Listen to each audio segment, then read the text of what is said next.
sacrifices cause I want eternal life, yeah. If I want the kingdom, I know that gon' be the price, yeah. Kill my body, can I kill my soul? Stay doing the work, you know that we be on the road, hey, yeah. Kill my body, can I kill my soul? Stay doing the work, you know that we be on the road. Sacrifice, living sacrifice. Put my body on the line till it's paradise. You been gambling with your soul like a paradise. You gon' crap out real soon, living for your vice. And I want Christ, I want meaning, I want to shine and they gon' see me. I want power over the heathen, I need a throne for every season. Lord, forgive me for all of my grievance. I want to see my enemies bleeding, trying to live forever. Kill my members, I had to several. This is wartime, Lord, I'm trying to get my spirit right, yeah. Building on my strength, I'm getting ready for the fight, yeah. Making sacrifices cause I want eternal life, yeah. If I want the kingdom, I know that gon' be the price, yeah. Kill my body, can I kill my soul? Stay doing the work, you know that we be on the road, hey, yeah. Kill my body, can I kill my soul? Stay doing the work, you know that we be on the road. Summertime, we at it on the street, huh. Purple shirt, black pants, I got the boots on my feet, huh. Breathing fire, we gon' make him feel like heat, huh. My sword doing damage when I pull it out the sheet, huh. Playing with me, why you playing with me, dog? Bringing out the scriptures, we gon' burn them with the law. If a demon run up on me, ain't gon' let us see them all. Hey, this KJV, I gotta sing it like Jamal. This is wartime, Lord, I'm tryna get my spirit right, yeah. Building on my strength, I'm getting ready for the fight, yeah. Making sacrifices cause I want eternal life, yeah. If I want the kingdom, I know that gon' be the price, yeah. Kill my body, can I kill my soul? Stay doing the work, you know that we be on the road, hey, yeah. Kill my body, can I kill my soul? Stay doing the work, you know that we be on the road. This is war, listen, this is war. Clenching on my sword, when we blessing, give me more. I got so much work to do, more than I ever knew before. Flesh been winning for years, it's time we even up the score. This for the poor, this for the meek, this for the captive, this for the weak, this for the lost, this for the sheep. House of Israel, none to compete, we the elite, puzzle complete, new man perfect in the Messiah. Drinking the water, spirit on fire, killing the earth, they turn me up higher, amen. Wartime, Lord, I'm tryna get my spirit right, yeah. Building on my strength, I'm getting ready for the fight, yeah. Making sacrifices cause I want eternal life, yeah. If I want the kingdom, I know that gon' be the price, yeah. Kill my body, can I kill my soul? Stay doing the work, you know that we be on the road, hey, yeah. Kill my body, can I kill my soul? Stay doing the work, you know that we be on the road. Damn out, cut a coast. When we pull up with that coast, he gon' ghost. He talking beef, I got the fire, he gon' get roast. Even if he kill me, that's a victory with a toast. This is war, is you with it or you not?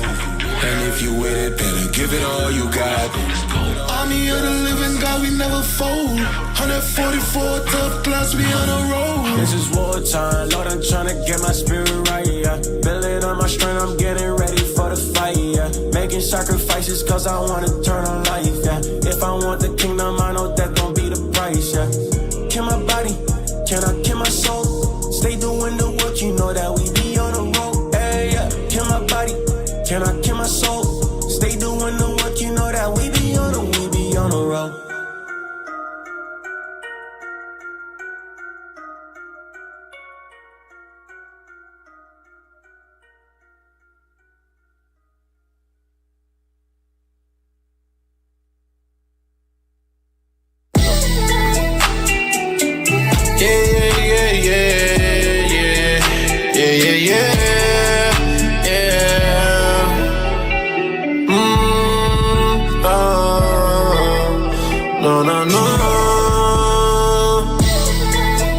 Dealing with paranoia and I know who I can trust.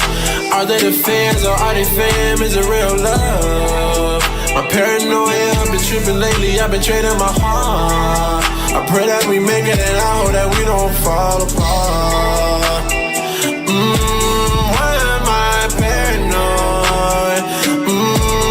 I've been so paranoid in my heart.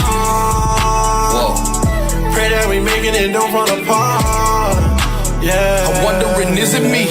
Am I the the cause that's making brothers wanna leave? Is it lust to covet your spirit? Or maybe the most high just shaking the tree? You can't focus on what you lost, you gotta stay focused on what you found. Regardless, we ain't backing down, we enduring. And just like a boomerang, hopefully they come back around. Yeah, it's cool to have money and live it up, but don't let the excess fool you. So many babes, but you can't build them up, cause they don't have access to you. The best ability is availability. Hope you take it as love, cause I'm not your enemy. I'm one of the little ones, and when you leave, I'm grieved. The shit kinda offended me, literally.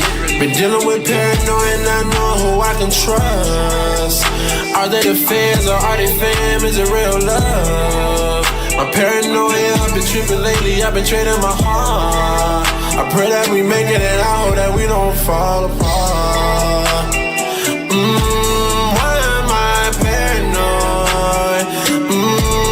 I've been so paranoid in my heart. Pray that we make it and don't fall apart.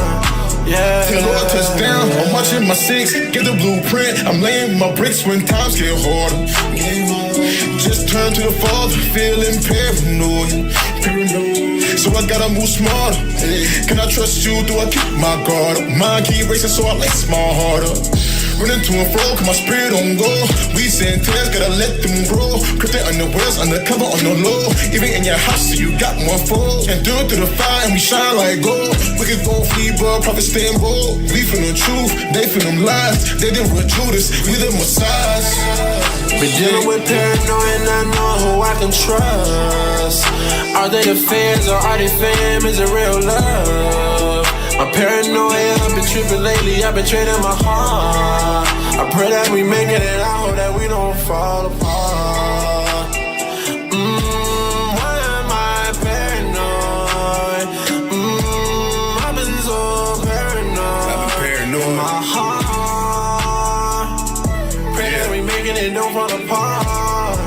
Yeah, I've been looking over my shoulders for about 3 years. It's a long time. Since I came in, I done learned that guys have no fear. We was built different. We have enemies in and out the body, I can see them clear. 2020, you heard? Snakes up in the grass, time to mow them down, call me John Deere. Through the good times, they be dynamite. When the trouble comes, they be out of sight. I thought you was righteous, wasn't thinking right. They like blind bats, they can't stand the light. Man, I'm paranoid, hard to sleep at night. I go 20 rounds, this a long fight. You would understand if you was kin to me, but you a baby still on the PD light. Been dealing with paranoia and I know who I can trust. Are they the fans or are they fam? Is it real love? My paranoia, I've been tripping lately, I've been trading my heart. I pray that we make it and I hope that we don't fall apart. Why am I paranoid? I've been so paranoid in my heart. Pray that we make it and don't fall apart. Yeah.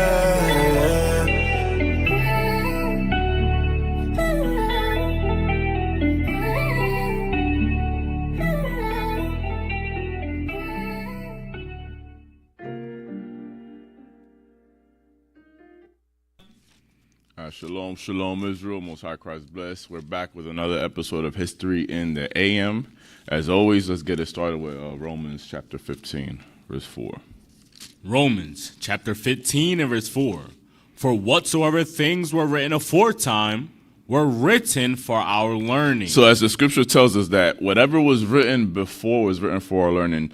This morning we're going to continue with Matthew 5. We're going to start at Matthew 5, where is it? Verse 20, what do I have here?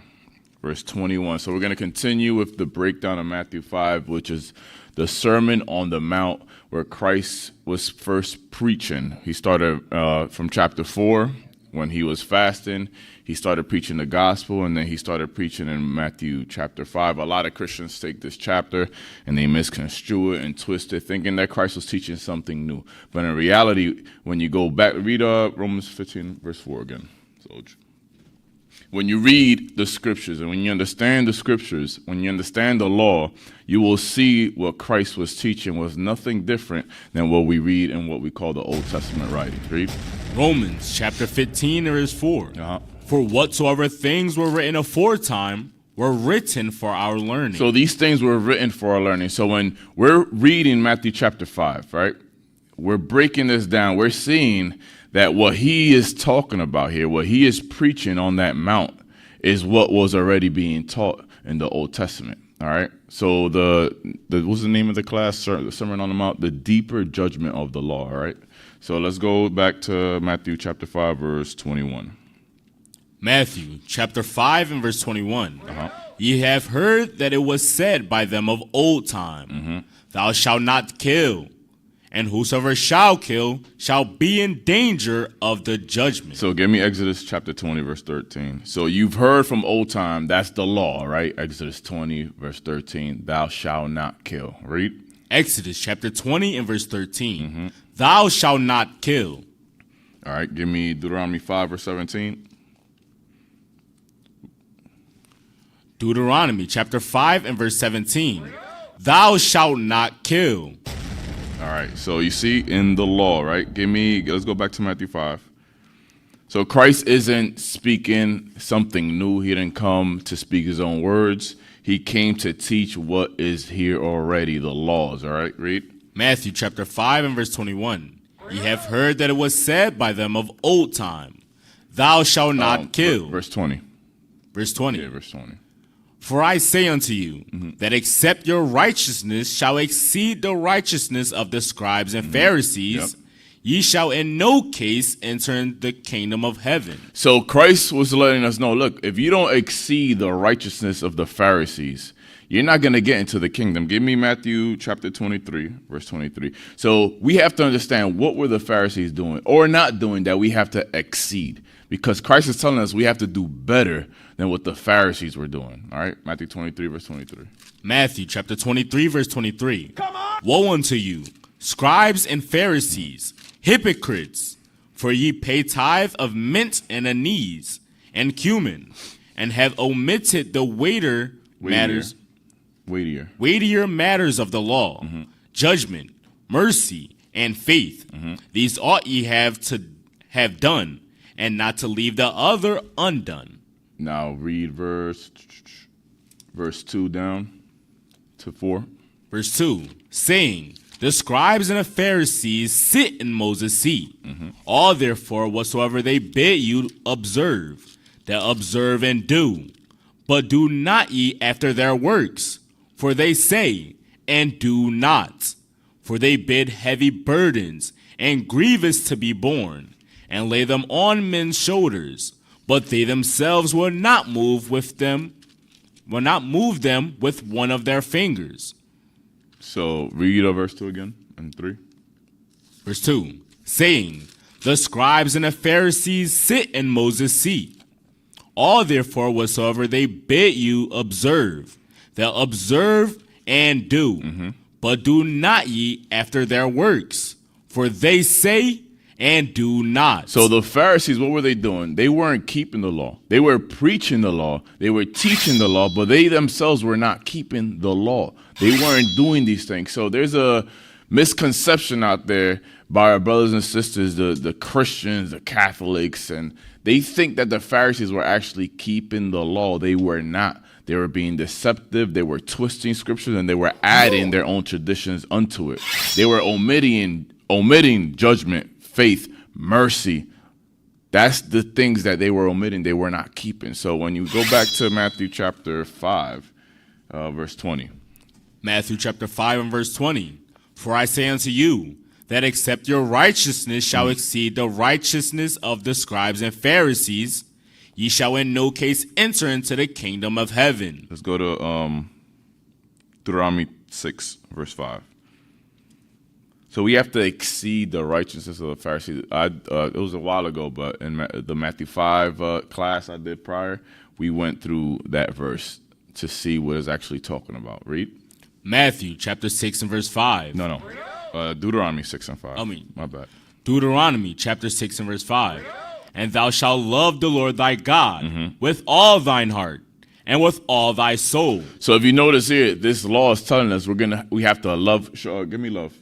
according to the Bible. We have to love God with all our heart and soul. We have to love God with all our mind. It's not just saying we just have to do these things. We also have to have a clean mind. Now, that's what the law is going into, is the deeper judgment of the law. It's not just judging the outward things, but also the inner. All right? Because as a man thinketh, so is he.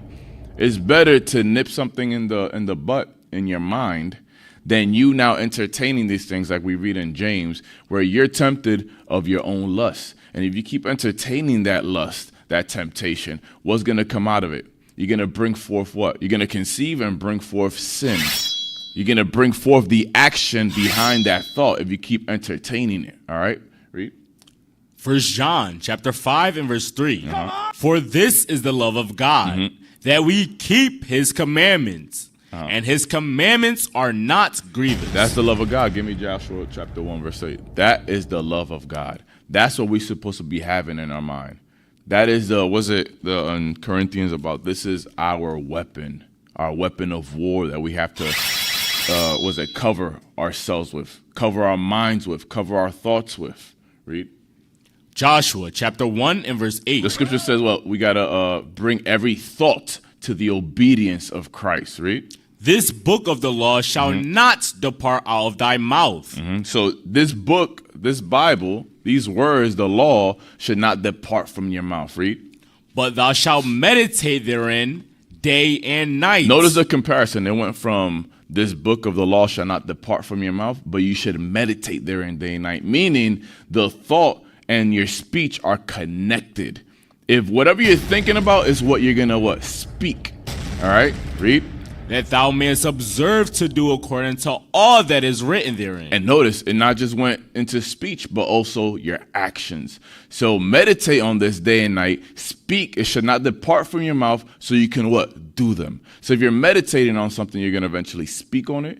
And you're going to eventually do them. You're going to act upon it. Whether it's good or evil, if whatever's on your mind, that's what's going to eventually come out in your speech, in your conduct, in your actions. Read. For then thou shalt make thy way prosperous, and then thou shalt have good success. All right, give me Deuteronomy chapter 10, verse 16. Deuteronomy chapter 10 and verse 16. Circumcise, therefore, the foreskin of your heart. See, circumcise the foreskin of your heart. Get rid of all the filth. Get rid of all that extra nonsense from your thoughts. Of course, we're in the flesh. It's going to happen. But we got to constantly endure and cleanse our mind. Read. And be no more stiff-necked. Be no more. Don't be stiff-necked. Don't be hard-headed. Don't be stubborn. Just obey and listen. You finish that? All right, let's go to Proverbs chapter 4, verse 23. Proverbs chapter 4, verse 23. Proverbs chapter 4 and verse 23. Keep thy heart with all diligence, for out of it are the issues of life. You see, out of it are the issues of life. So whatever is in your mind is going to eventually manifest itself in the flesh, in the outward, is going to come to life, right? Because when you read, I just thought about it, Mark chapter 7, verse 21. Mark chapter 7, verse 21, an example of how your thoughts come to life. They become manifest. Read. Mark chapter 7 and verse 21. For from within, out of the heart of men. So you see, from your heart, from your mind, comes what? Proceed evil thoughts. So you see, from your mind, evil thoughts come out of your mind. Read. Adulteries, fornications, murders, thefts. So you see, all these things, we've read it many a times. All these things are evil thoughts. Thoughts. They start with the thought. So read 21 again from the top. For from within, out of the heart of men, proceed evil thoughts. So out of your mind they come out of your mind. These thoughts come out of your mind and they become what? Read.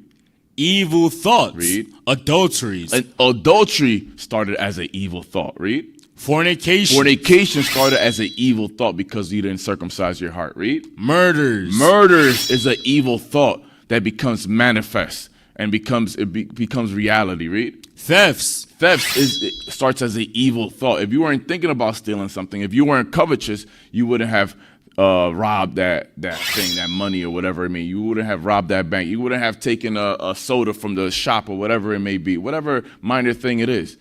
Read. Covetousness. Covetousness, read. Wickedness. Deceit. That lie, guess what? A lie doesn't just come out of nowhere. If you weren't thinking about that lie, you wouldn't have spoken that lie, read. Lasciviousness. An evil eye. Hatred. Blasphemy. Lies again. Pride. Foolishness. So all this comes out as a thought from your mind. They proceed out of your heart from your mind. These are all thoughts. They start as thoughts. That's the seed of these things, of these actions. Read. Let's go to James. I had mentioned it earlier. Or do I have it here?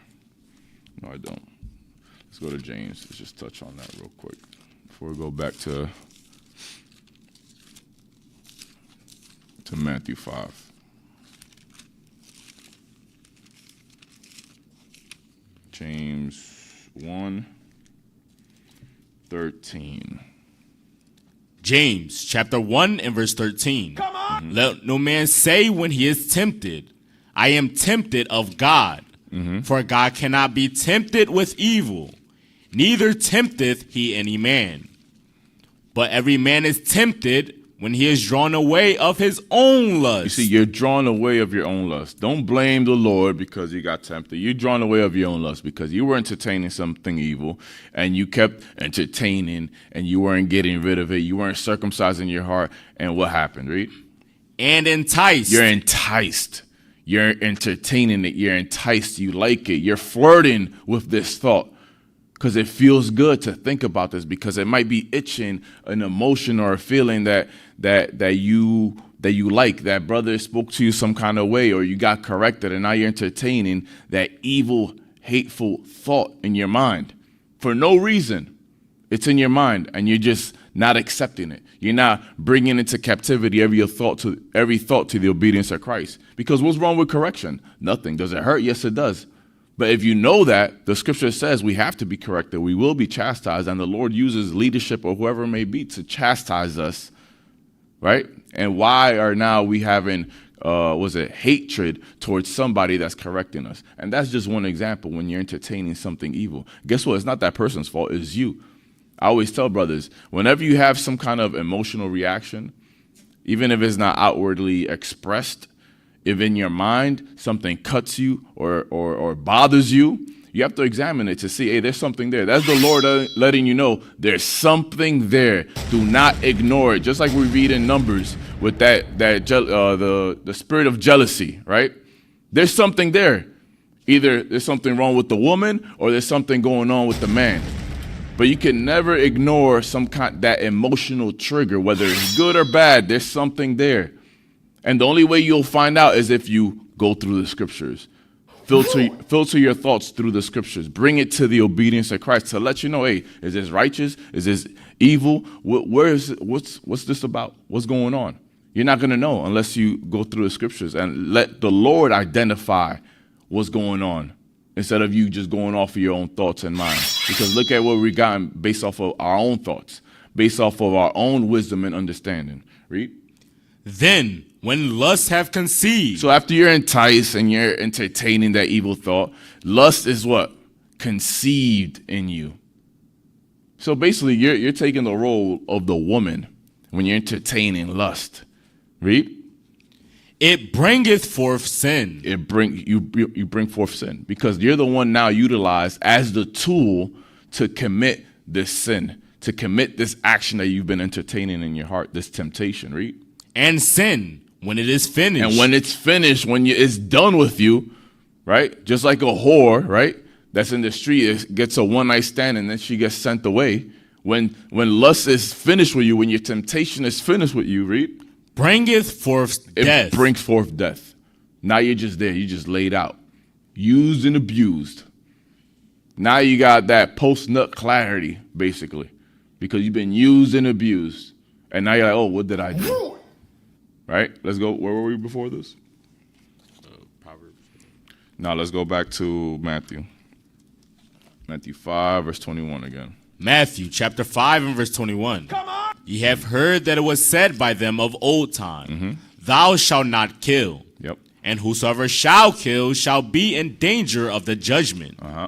But I say unto you, that whosoever is angry with his brother without a cause shall be in danger of the judgment. So notice, Christ is saying, yo, it was said you should not kill. If you kill, you're in danger of the judgment, obviously. Then there's a colon, and he continues the same thought. Read 22 again. But I say unto you, that whosoever is angry with his brother without a cause shall be in danger of the judgment. So you see, now he's letting you know, if you're angry with your brother without a cause, of course, it's okay to be angry. We read in Ephesians, is it Ephesians about be angry and sin not? Even Christ got angry with us, right? He looked upon the Pharisees with anger. But guess what? That's righteous anger. But we have an example. Let's hold that. We're going to come back here. Give me Genesis chapter 4, verse 5. So it's being angry without a cause. Being angry for no damn good reason. You're just angry because you're in your feelings and your emotions. You don't know how to regulate yourself. You let every external source let every external source move you any which way. So it's not dependent on the scriptures. It's dependent on what's going on around you. You let every wind of doctrine move you here and there. You're not really going off the scripture. You're going off of what's going on outside. And guess what? The course of this world is sin, like Ephesians 2 says. Ephesians 2 and 1 and 2. The course of this world is sin. So if you let yourself get swayed left and right, depending on your environment, depending on the evil that's going on, you're a servant to sin. You're not really examining yourself. You're not really circumcising your heart. You're not really meditating there and day and night to speak these things and to do them, right? Genesis chapter 4 and verse 5. I'm going to read down at 8. Yes, sir. But unto Cain and to his offering he had not respect. And Cain was very wroth, and his countenance fell. And the Lord said unto Cain, Why art thou wroth? And why is thy countenance fallen? If thou doest well, shalt thou not be accepted? So you see, the Lord was checking him. Yo, why are you angry? What's going on? Anger without a cause. Now we know what happened after that. Anger without, it started with anger. Mind you, and Abel didn't do anything against Cain. Not one thing against him. And the Lord is letting Cain know, yo, if you do good, you'll be all right. But guess what? He still didn't want to correct that thought. Read. And if thou doest not well, sin lieth at the door, and unto thee shall be his desire, and thou shalt rule over him. And Cain talked with Abel his brother, and it came to pass, when they were in the field, that Cain rose up against Abel his brother, and slew him. So it went from anger without a cause, so that evil thought came in, right? He was being corrected from the Lord, right? Correction from the Lord, and he said Cain talked with Abel. I'm wondering what he said to Abel. I'm pretty sure it was nothing nice, all right? And then he ended up killing Abel. So notice the pattern. Came with anger, an evil thought, went to speech, and then went to kill, all right? So let's go back to Matthew. Actually, give me, was it Leviticus 19:17? Because that's in the law as well. This is something that we all have to adhere to.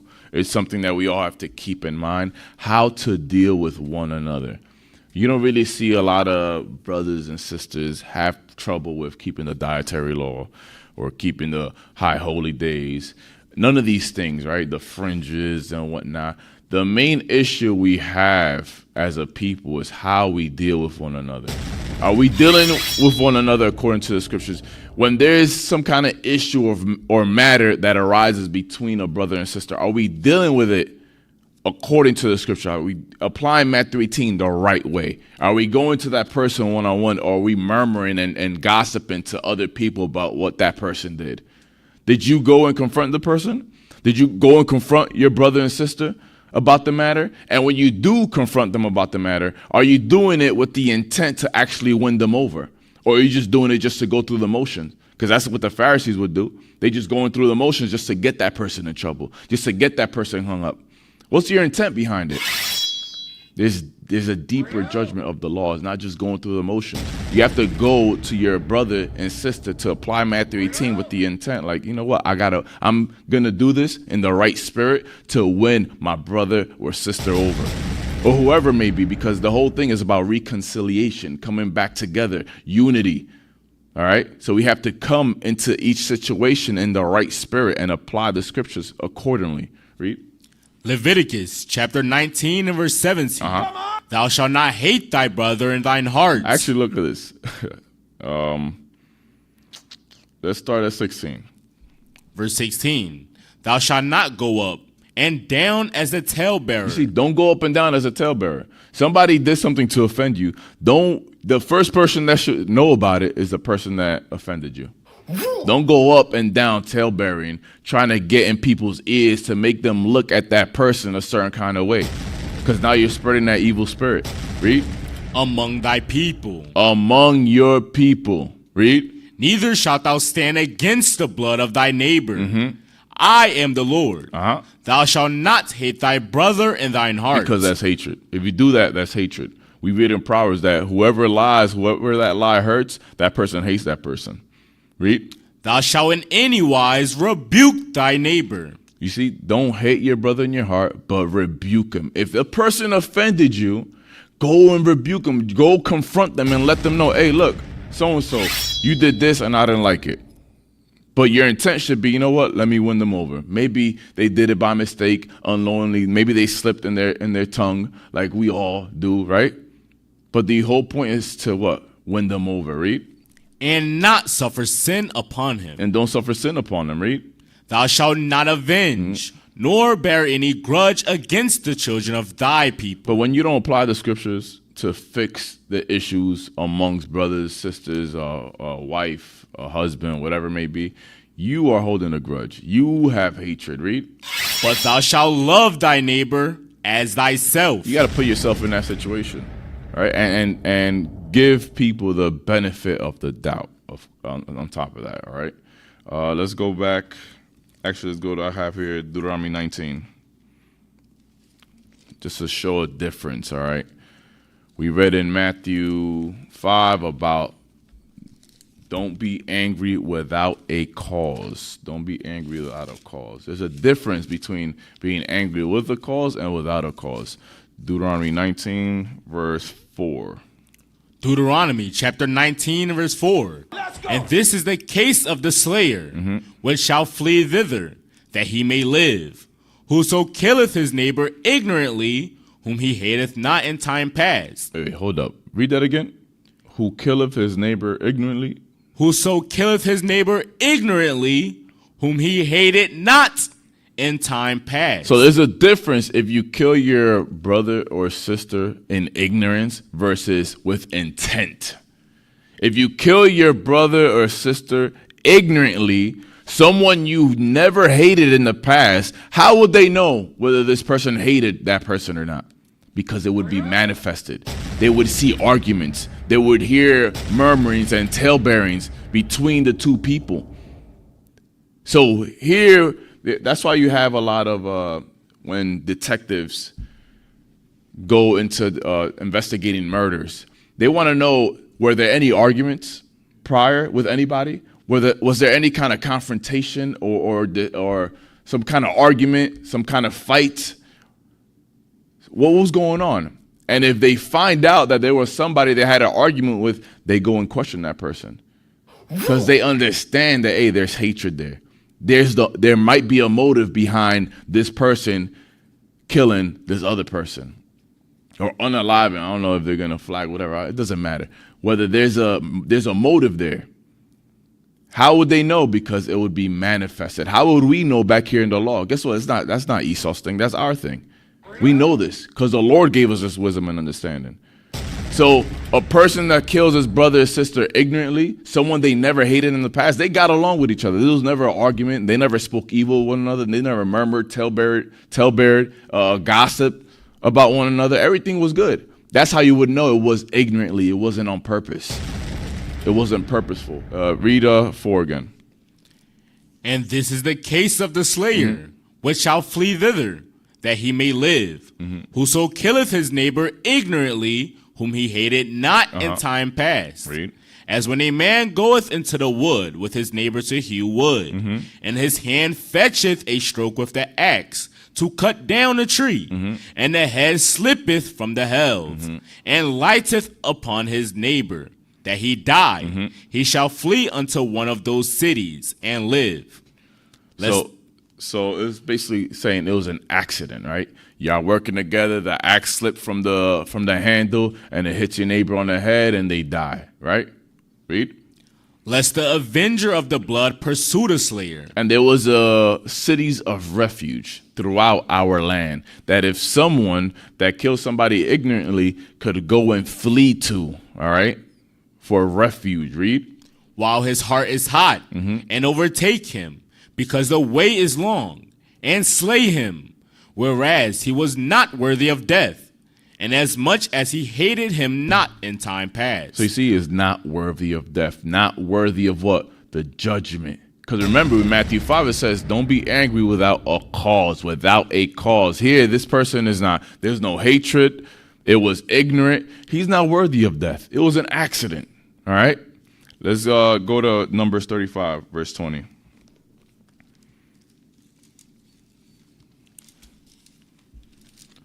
Numbers chapter 35 and verse 20.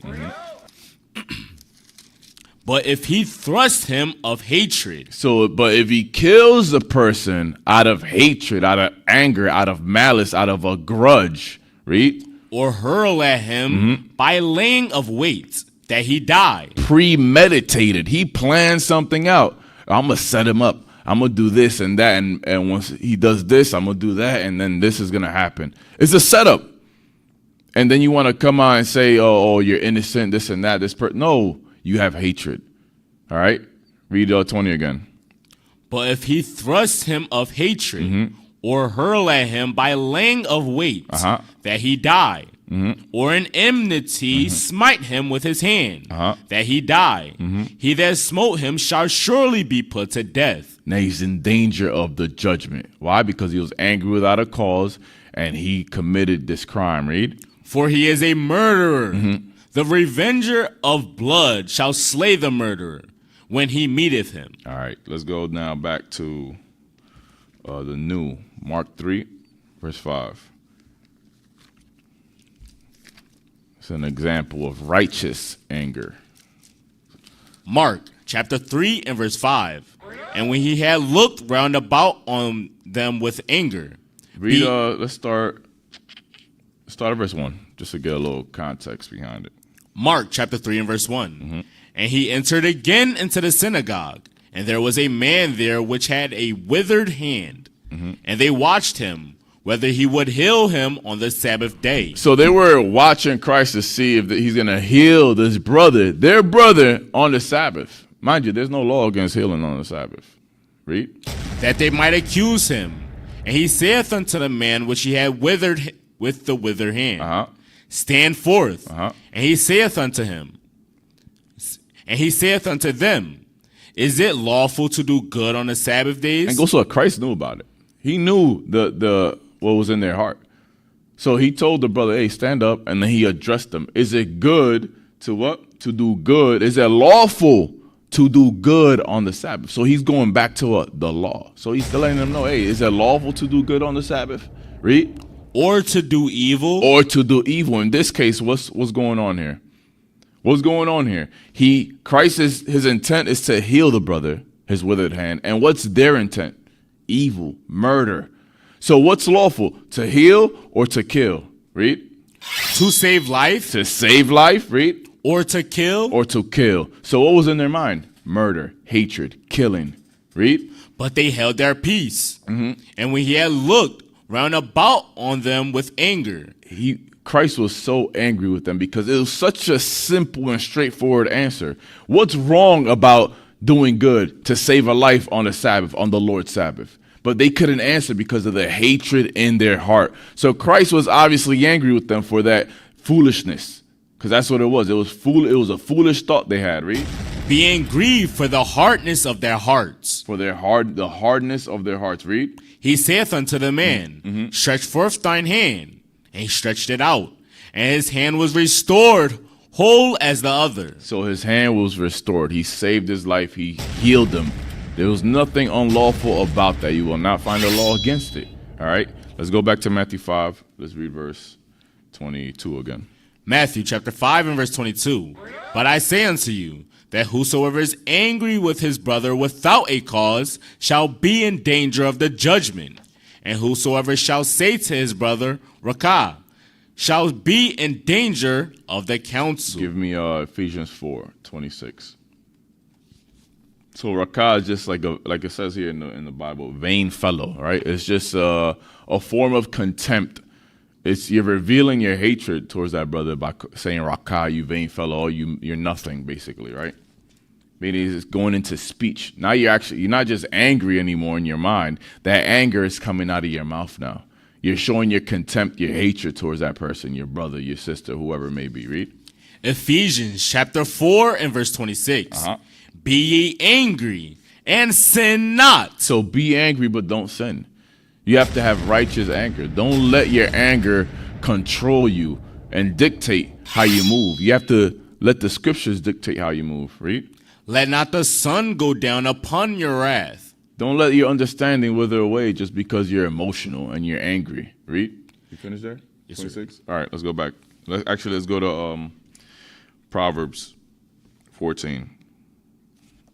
14 verse 17.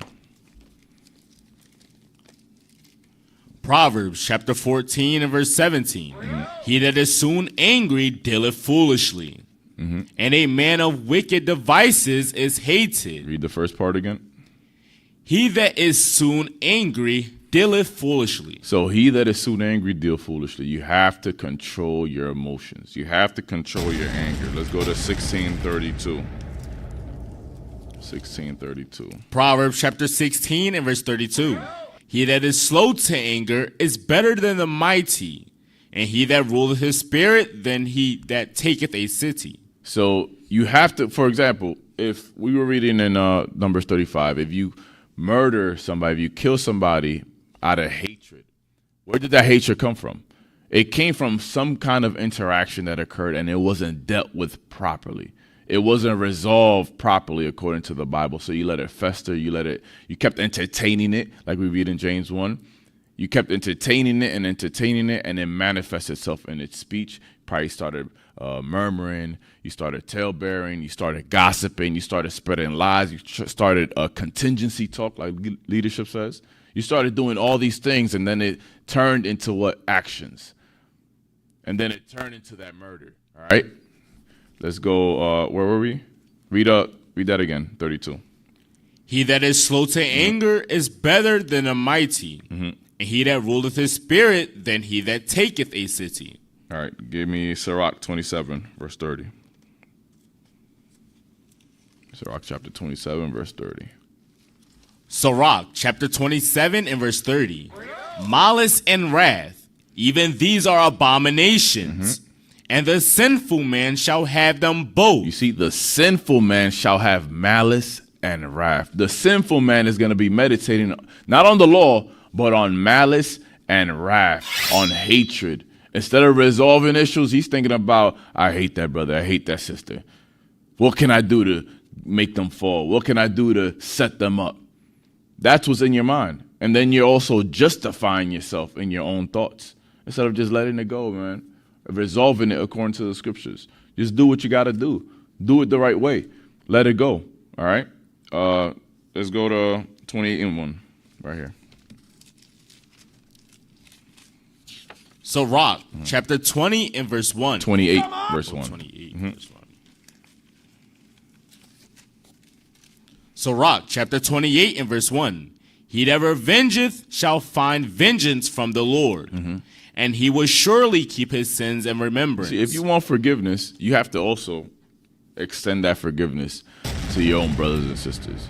You have to love your neighbor and yourself, because when you fall, when you mess up, when you do something simple, you would also want that mercy. Like James says, James 2, mercy rejoices over judgment. So extend the same thing you want back. All right. You have to put yourself in other people's shoes and understand, and how would I want someone to approach me in this matter and to talk. Sometimes it got to be rough, but you have to see the greater good out of that thing. All right. Read that again. He that revengeth shall find vengeance from the Lord, and he will surely keep his sins in remembrance. All right, let's go back to Matthew 5:22. Matthew chapter 5 and verse 22. But I say unto you, that whosoever is angry with his brother without a cause. Remember, the whole point is being angry without a cause. We read in verse 21 that it was said of old time, thou shalt not kill. If not, you're in danger of judgment, right? But the law also said if you do it out of hatred, that's when you're in danger of the judgment. Not just any killing, you're in danger of the judgment. But if you did it out of hatred, which is what we're reading here, being angry without a cause, like we read in Genesis 4 with Cain and Abel. Read. Shall be in danger of the judgment. And whosoever shall say to his brother, Rakah, shall be in danger of the council. So now what? There's hatred behind. Now you're at Rakah. You're saying you're vain fellow. You're showing your contempt towards that brother in your speech, right? Read. But whosoever shall say, thou fool, shall be in danger of hellfire. Now you're actually condemning a person by calling them fool. Yeah, we might think that fool is just a whatever word, you know, that we throw out. But according to this context, is actually condemnation. All right. Let's go to Ecclesiastes 7, verse 9. Ecclesiastes chapter 7 and verse 9. Be not hasty in thy spirit to be angry. Don't be hasty to be angry. Don't be angry. Don't have anger without a cause. Read. That's verse 9? Yes, sir. All right. Let's go to Proverbs 14:21. Let's go back there. You finished verse 9 in Ecclesiastes? Yes, sir. All right. Let's go. Proverbs 14. Yeah, verse 21. Proverbs chapter 14 and verse 21.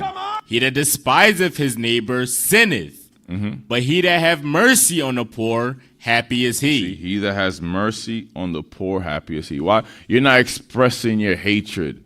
You're actually having mercy. You're having compassion. Read that again.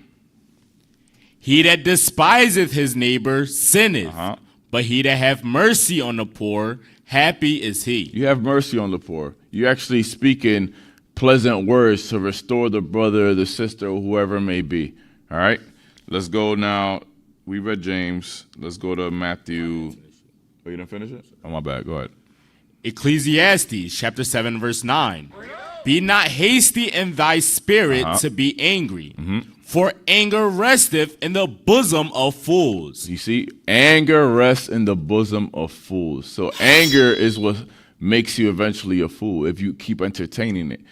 All right? Because we read it in Matthew 5, it goes from unjust anger to showing contempt by calling someone rakah, and then you're calling them a fool. Now you're showing condemnation. That's hatred. That's anger. It leads to murder. You're now in danger of what? The judgment. You're in danger of the judgment if you do that. You finished there? Ecclesiastes. Read that again. I like that one. Ecclesiastes chapter 7 and verse 9. Be not hasty in thy spirit to be angry, for anger resteth in the bosom of fools. All right, let's go to Matthew 23, verse 17. Matthew chapter 23 and verse 17. Come on. Ye fools and blind, for whether is greater, the gold or the temple that sanctifieth the gold? And whosoever shall swear by the altar, it is nothing. But whosoever sweareth by the gift that is upon it, he is guilty. No, 17 again, my bad. Okay. Matthew chapter 23 and verse 17. Ye fools and blind, for whether is greater, the gold or the temple that sanctifieth the gold? So you see here, so they're being called fools. Why? Because they're holding the gold of the temple to a higher, standard than the actual temple that sanctifies the gold. Give me Galatians 3, verse 1. So there's a difference. There is a difference. It's one with unjust anger, and there's one that's actually correct. We have to be careful in how we say things and how we call brothers a fool for you condemning them for what? You don't even know what they're actually doing. You're just saying they're out of anger. Give me 3 and 1. Yep. Galatians chapter 3 and verse 1. O foolish Galatians, who have bewitched you, that ye should not obey the truth, before whose eyes Jesus Christ hath been evidently set forth, crucified among you. This only what I learn of you, receive ye the Spirit by the works of the law, or by the hearing of faith. So now they're taking on the spirit of the Pharisees. They're being fooled, all right? Let's go to now Deuteronomy 19. We read in Genesis 4 with Cain and Abel, right? The unjust anger led to murder. Read. Verse 4. No, chapter 19, verse 11. Deuteronomy chapter 19 and verse 11. But if any man hate his neighbor, and lie in wait for him, and rise up against him, and smite him mortally that he die, and fleeth into one of these cities, then the elders of his city shall send and fetch him thence, and deliver him into the hand of the avenger of blood. So in this case, we read in Numbers 35 earlier about if it's without hatred. If it's with hatred, then he's in danger of the judgment. Here, of course, the judges, they're delivering him to the judges. Why? Because they did a diligent inquisition. They checked and investigated to see, was there hatred involved in this death? All right? Because if there was, then you're what? In danger of the judgment. All right? Because it starts from here, the heart, the mind. All right? Let's go to, and guess what? The Pharisee did the same thing. They went through that process. Unjust anger, unrighteous anger. They showed contempt. They showed condemnation, and they eventually ended up what? Murdering Christ, right? Let's go back to Matthew 5. Yeah, Matthew 5, verse 22. And then let's go to Proverbs 12, 18. Yeah.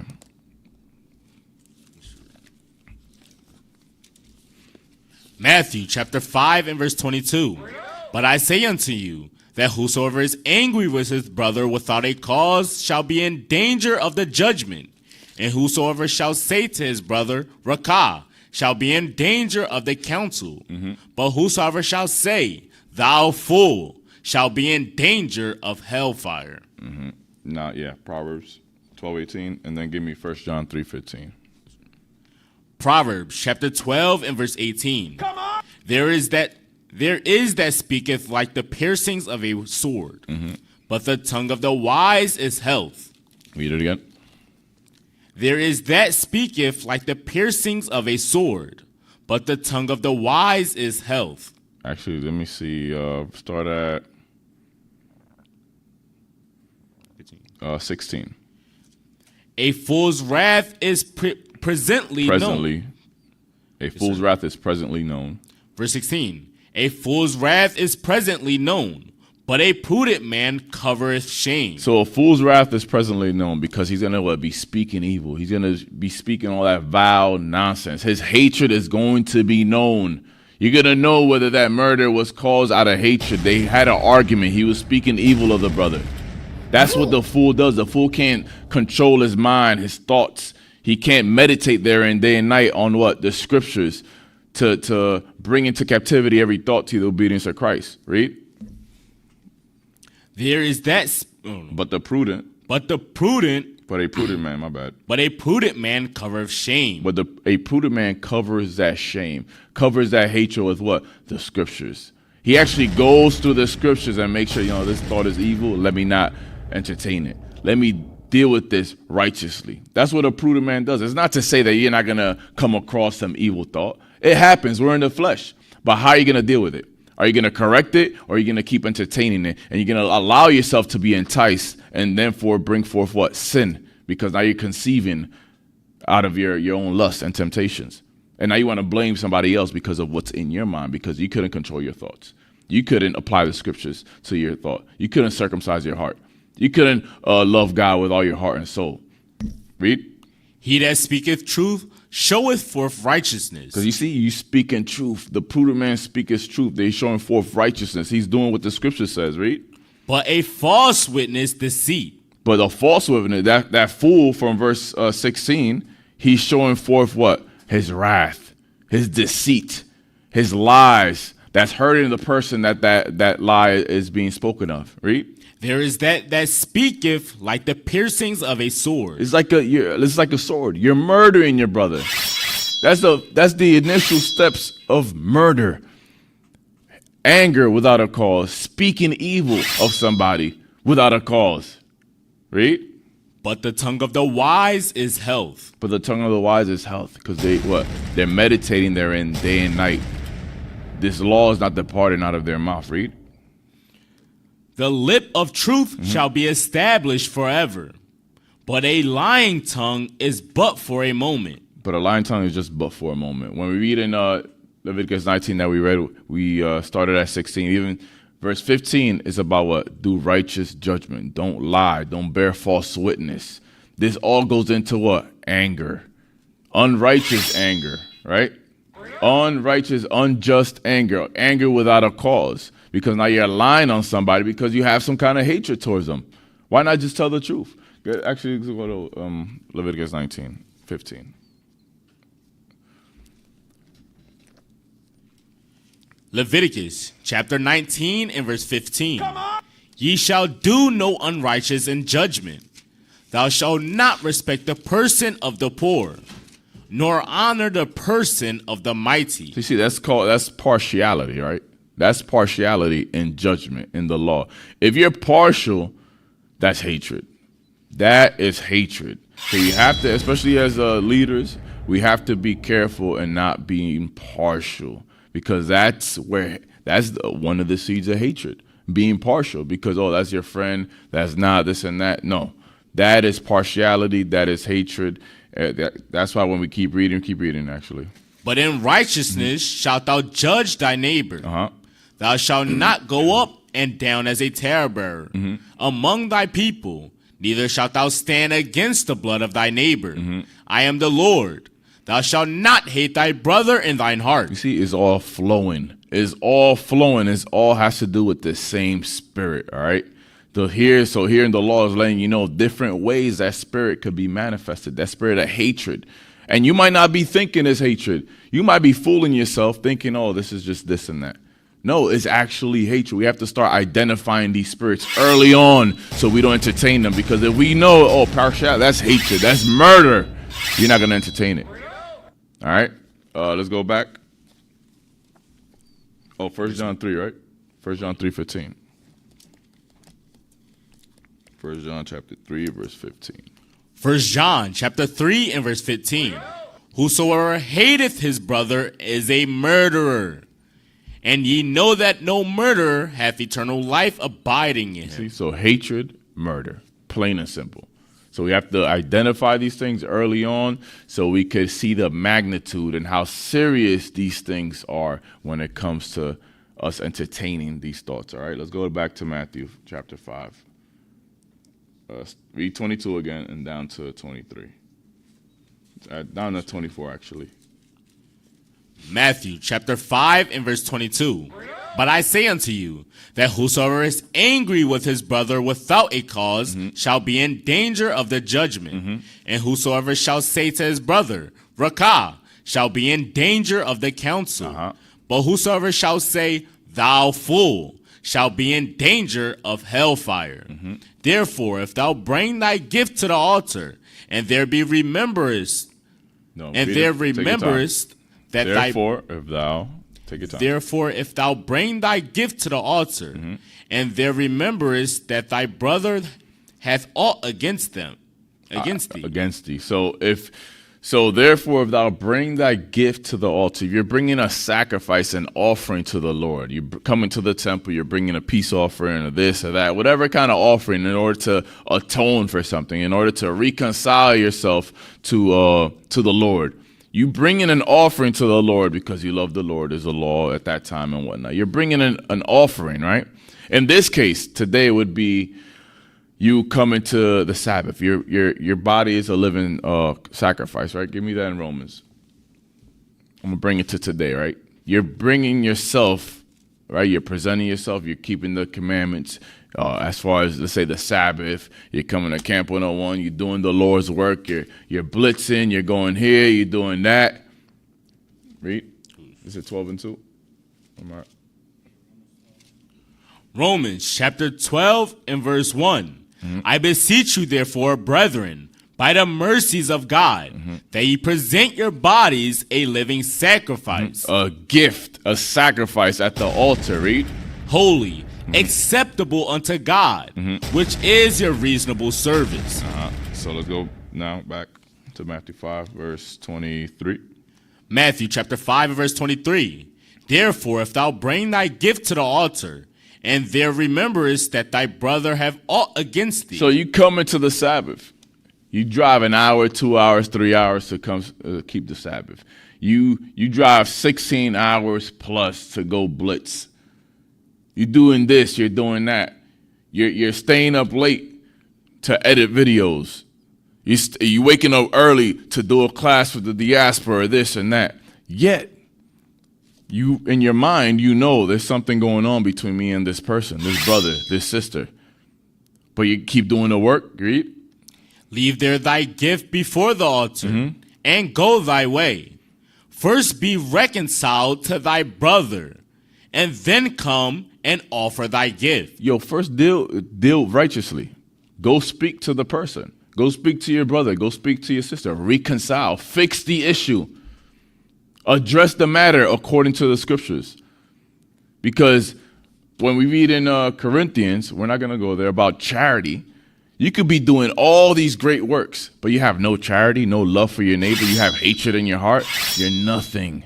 So we have to be careful in how we deal with one another, because you could be doing all these works, but it's all, a facade.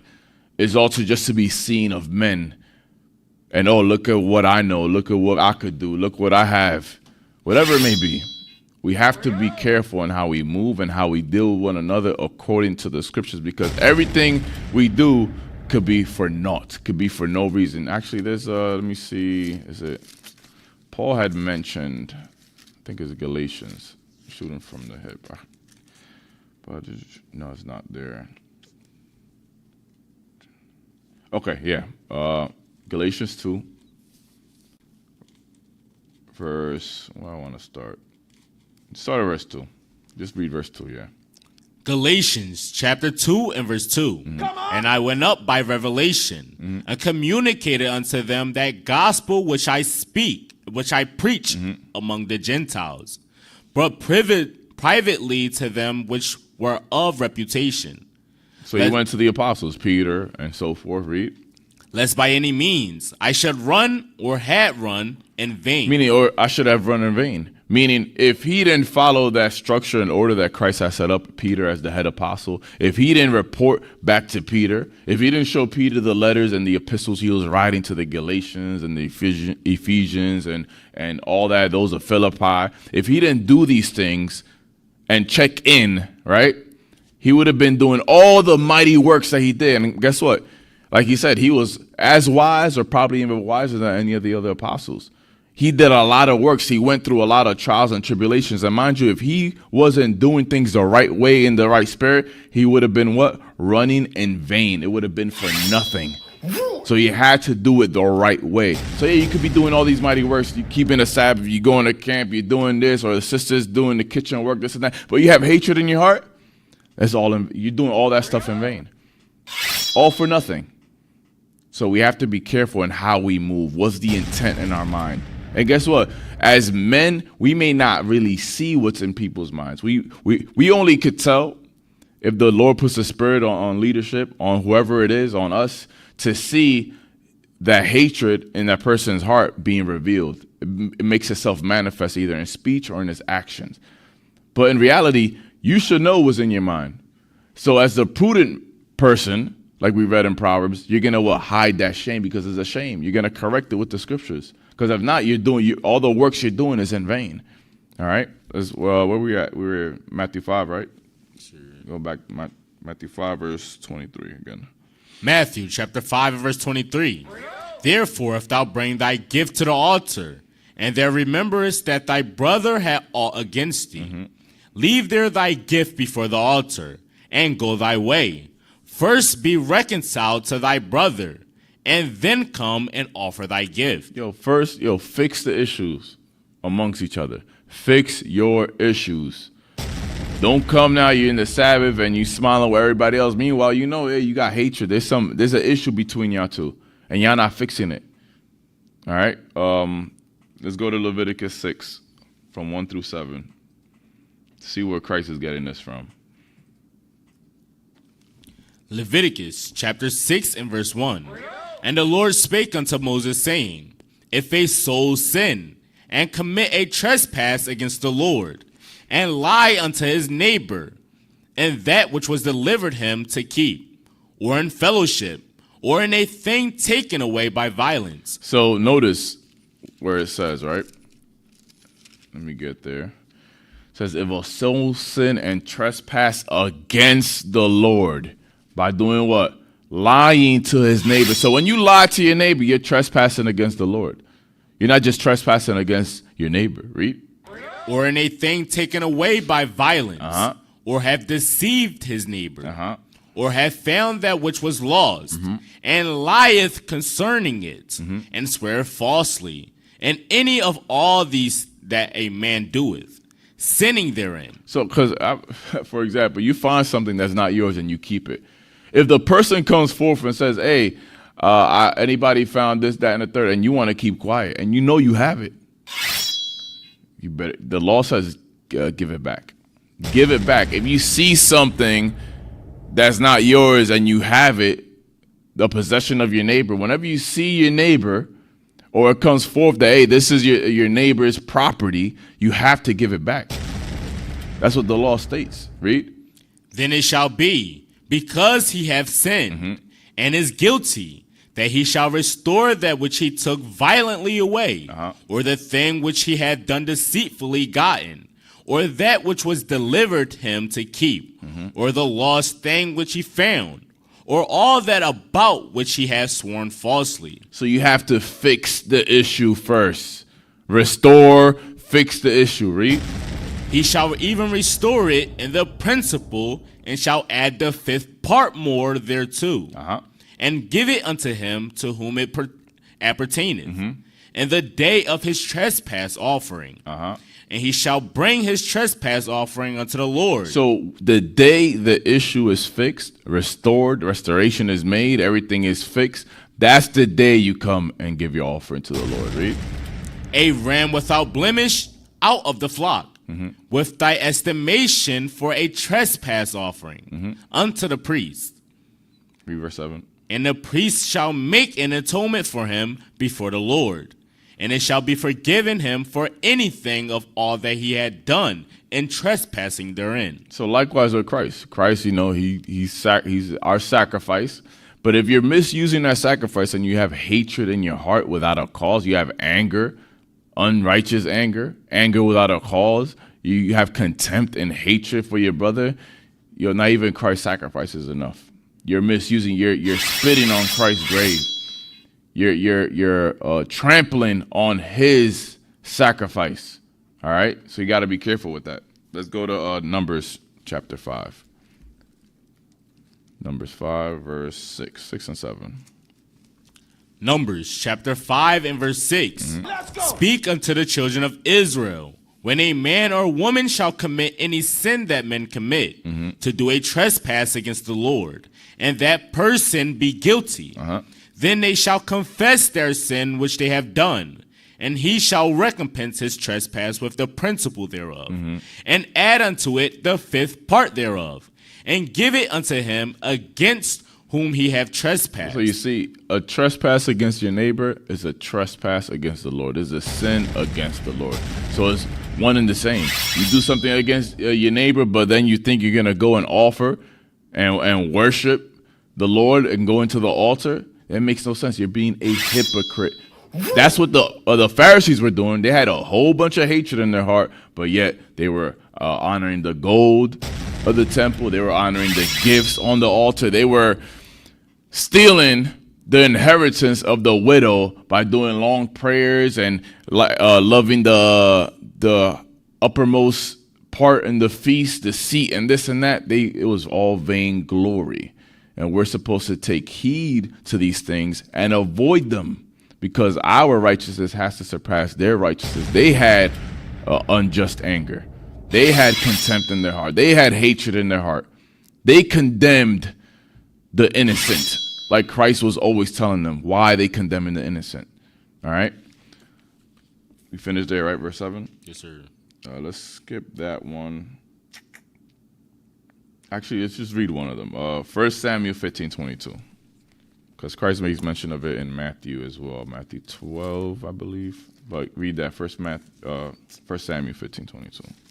1 Samuel chapter 15 and verse 22.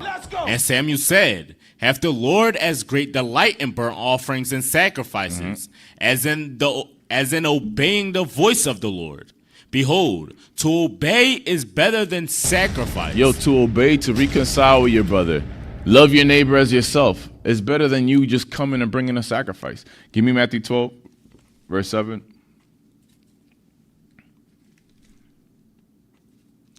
Matthew chapter 12 and verse 7. But if ye had known what this meaneth, I will have mercy and not sacrifice. See, mercy. When you reconcile, because it's here, obedience. It's the same thing, mercy, obedience. And because you're going to get mercy by obeying the Lord. All right? Read that again, verse 7. But if ye had known what this meaneth, I will have mercy and not sacrifice. Ye would not have condemned the guilty. You would not have condemned the guiltless. The guiltless, meaning those that are actually obeying. But you're condemning them because they're not keeping your traditions. They're not keeping your little rituals that you made up. And you have hatred in your heart. Read verse 6. Verse 6. But I say unto you that in this place is one greater than the temple. That's Christ. Because Christ, he's the high priest of the true tabernacle in heaven. The temple that we had here on earth was just an example. It was a shadow of what was up there. And he is that offering, that high priest of the true. He entered in once and for all of us. So that's why I'm saying, yeah, this one here greater than this temple here. That you honor and you're condemning the guiltless for. Read 7 again, then we'll go back. Verse 7. But if ye have known what this meaneth, I will have mercy and not sacrifice. You would not have condemned the guiltless. All right, let's go to Sirach 34, verse 18. Sirach chapter 34, verse 18. Sirach chapter 34 and verse 18. He that sacrificeth verse 18. He that sacrifices of a thing wrongfully gotten, his offering is ridiculous. I'm sorry, hold on. I forgot that chapter's not in my Bible. The page got ripped out. Let me get it here so I can read along. I'm reading, I'm like, that's not the verse. But it is. You're right. It's the right verse. I just don't have the page. Okay, go ahead. Sirach chapter 34 and verse 18. He that sacrificeth of a thing wrongfully gotten, his offering is ridiculous. So if you offering something that's wrongfully gotten, meaning you stole it, all right, or it's a stolen thing or whatever it may be. Maybe I'm gonna give you an example. Let's say our brothers and sisters out there in the world, you have actually in the law it says you shall not bring the hire of a dog or the hire of a harlot into the temple, meaning you're stealing, you're robbing from the bank, and then you want to give not tithes, but you want to donate, give alms with something that's stolen. No, the Lord don't want that. That's evil as hell. Read 18 again. He that sacrificeth of a thing wrongfully gotten. An evil offering. You still have issues with your brother, but you want to come and sacrifice and give offerings and alms and do the work of the Lord. Read. His offering is ridiculous. It's ridiculous. We read in the whole Old Testament about how we kept sacrificing, yet we had murder, we had evil, we had malice.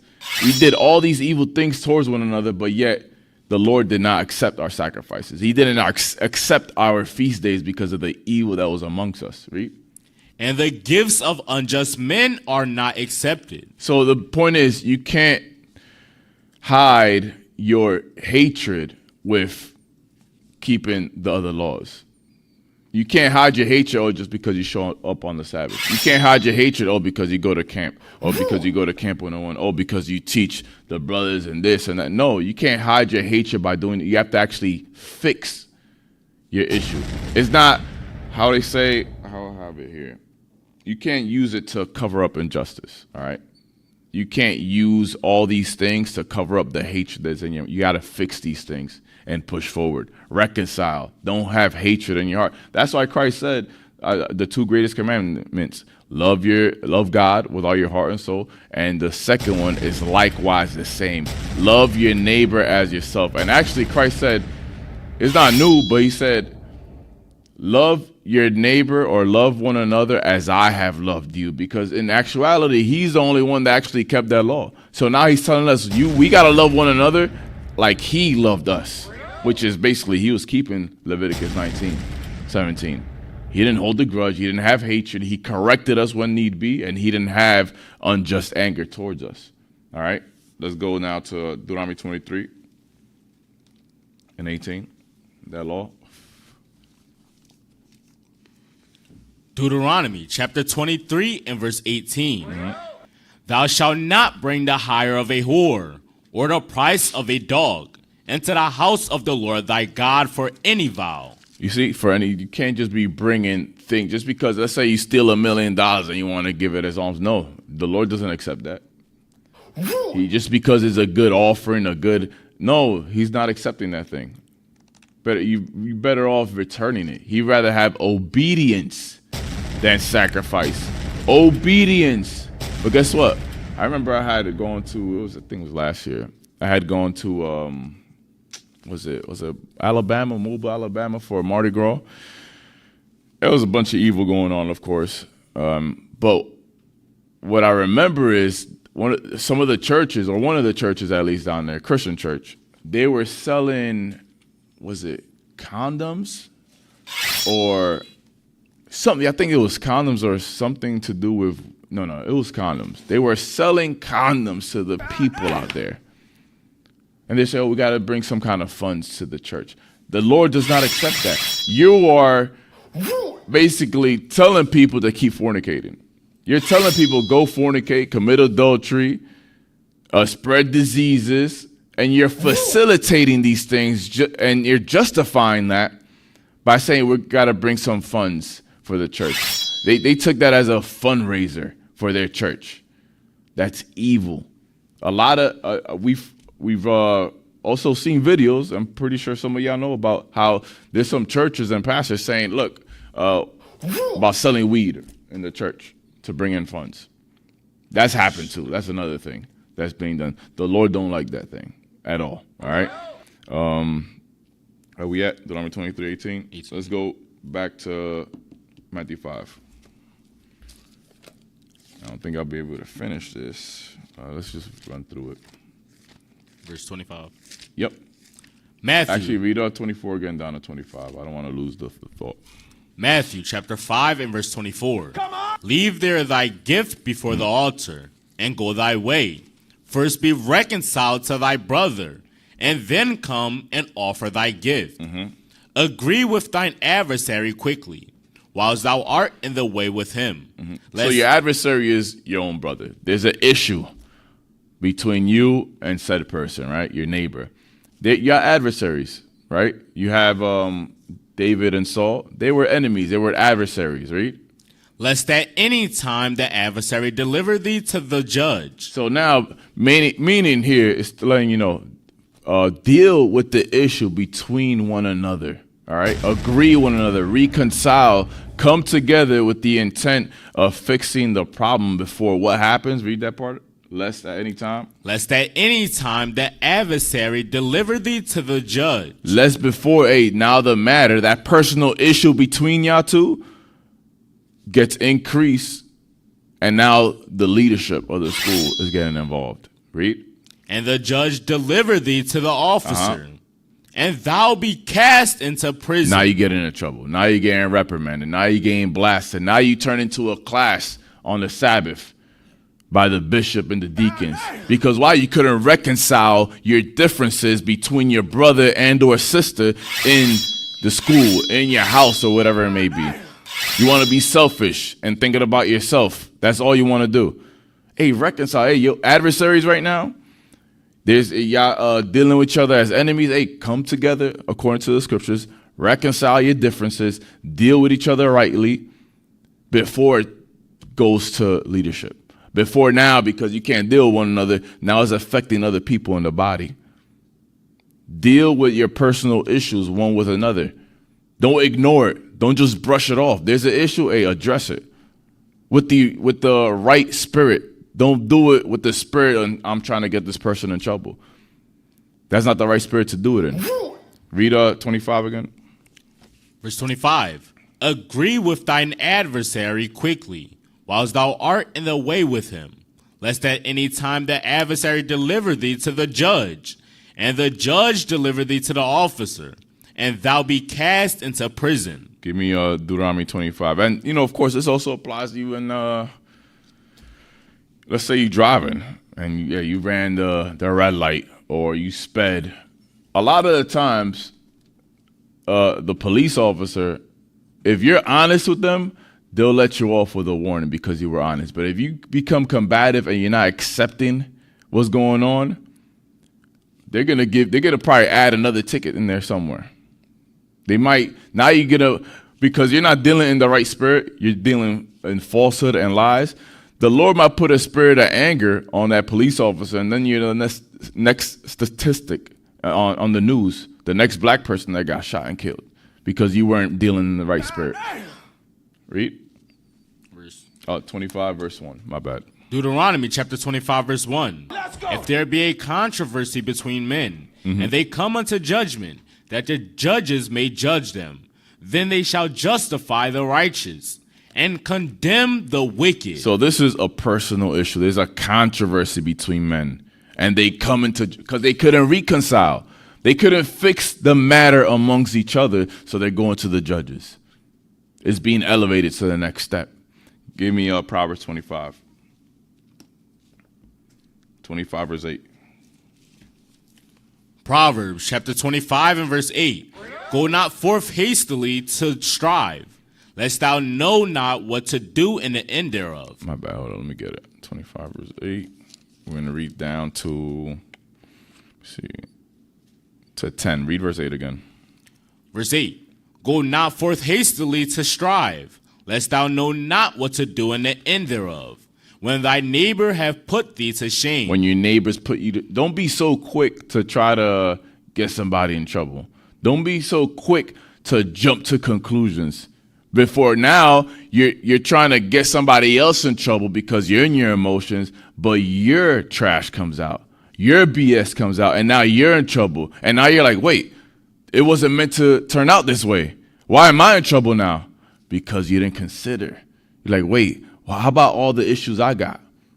What if that comes to light? But because you want to bring forth somebody else's BS, your BS is going to come up too.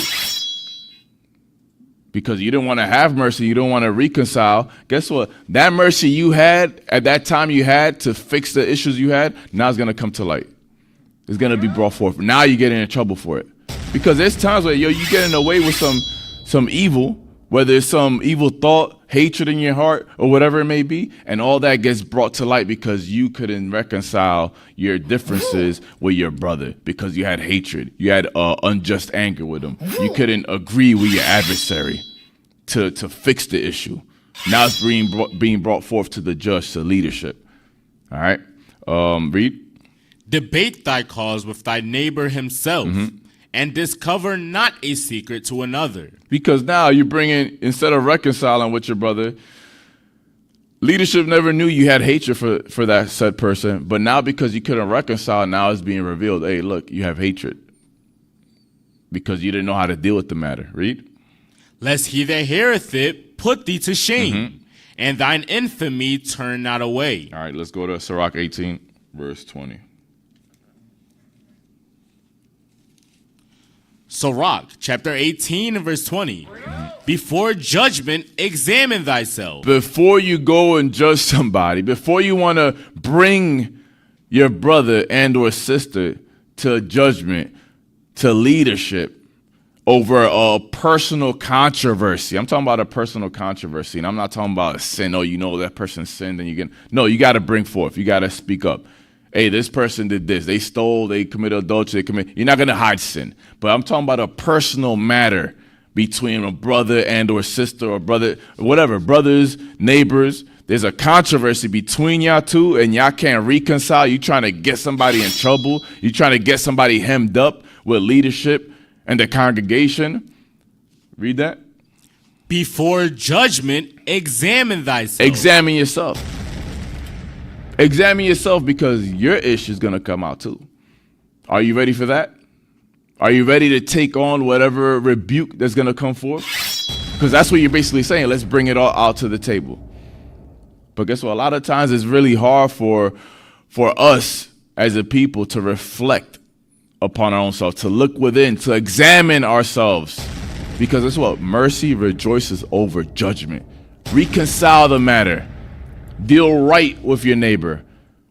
Fix the issues, the personal issues you have with one another before it gets brought to judgment. Read it again. Before judgment, examine thyself. Meaning you got to handle these matters before they escalate, because they will escalate. Read.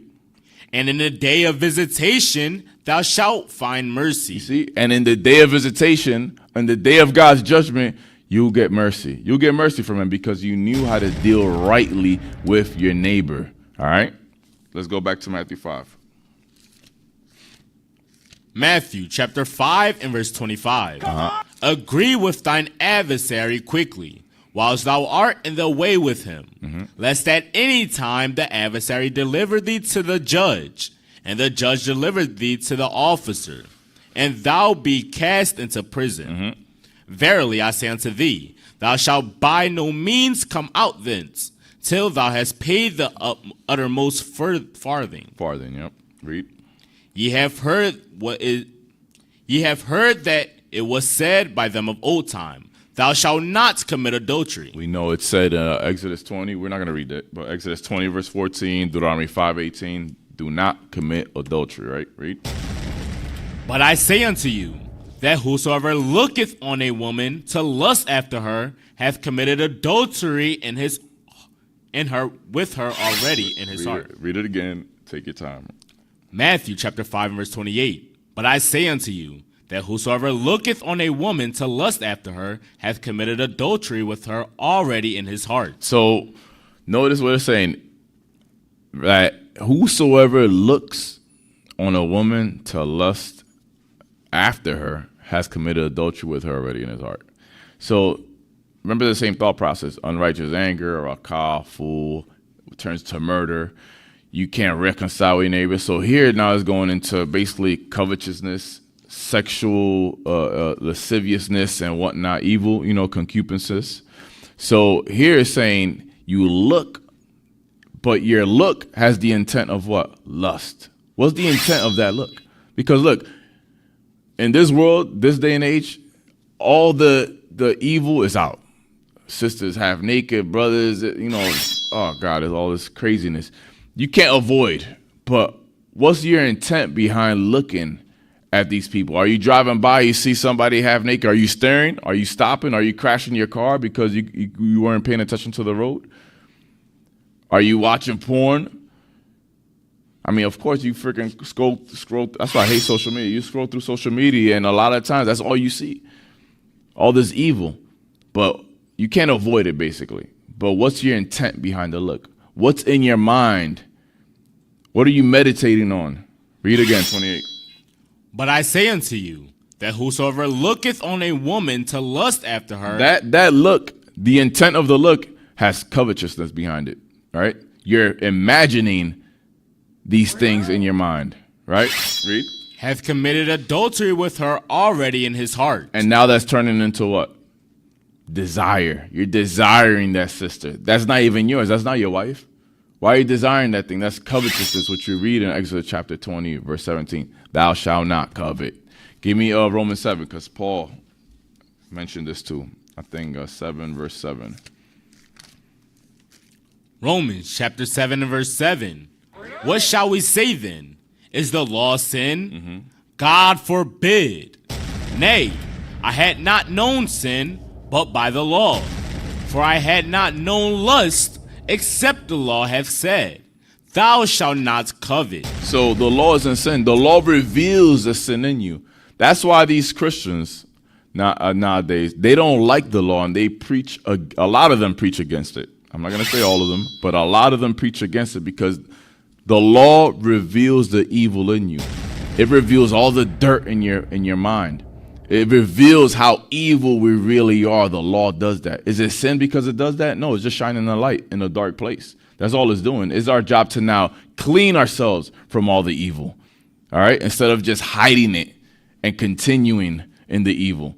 Because the law lets you know, yo, you shouldn't be looking and lusting after a woman. You shouldn't be doing that thing. That's covetousness. You're breaking the law. Let's go back to, was it Matthew 5:28? Matthew chapter 5 and verse 28. But I say unto you, that whosoever looketh on a woman to lust after her hath committed adultery with her already in his heart. Actually, let's was it 2 Samuel with King David 11?